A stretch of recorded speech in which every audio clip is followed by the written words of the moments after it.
Developing tonight, picking up where the evening news left off. Former Vice President Joe Biden on the brink of taking the White House with a narrow lead in 4 of 5 states yet to be called, including the biggie, Pennsylvania. At this hour, tens of thousands of ballots are still being counted in Pennsylvania, Arizona, Nevada, and Georgia.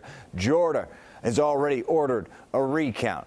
CBS News' Chris Tye in our newsroom. Chris, the map is trending toward Vice President Biden, but not without a couple speed bumps. That's right, a couple rumble strips, but let's start, Brad. We're going to touch all the key states in the next 90 seconds, but we start with the granddaddy of them all, Pennsylvania. Remember, if Joe Biden wins there, this whole thing is over. We start in the state of Pennsylvania, where Joe Biden's lead has actually gotten a little better in the last couple hours. He's up 16,000 votes. As we come on the air here, there's 100,000 votes in Pennsylvania still outstanding.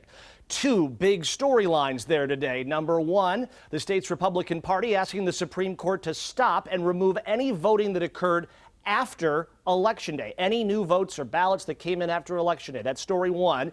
Story number two, the president is part of 8 pieces of legislation that crisscross the country, sort of implying there is fraudulent voting going on. And even senators of his own party are telling him, pump the brakes.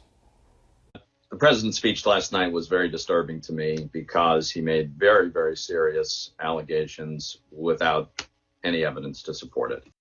Okay, let's get you through the other big states here. In the state of Georgia, take a look here. Joe Biden's lead is at 4,200 votes. There's 10,000 votes left to be counted down there in the Peach State. In Arizona, things, as Brad mentioned, tightening a little bit compared to 24 hours ago. The Biden lead at 40,000.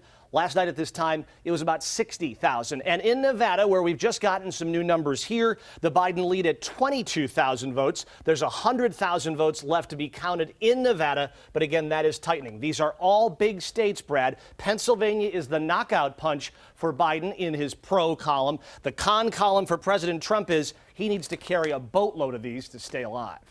Chris Tye at the big board. Thank you, sir.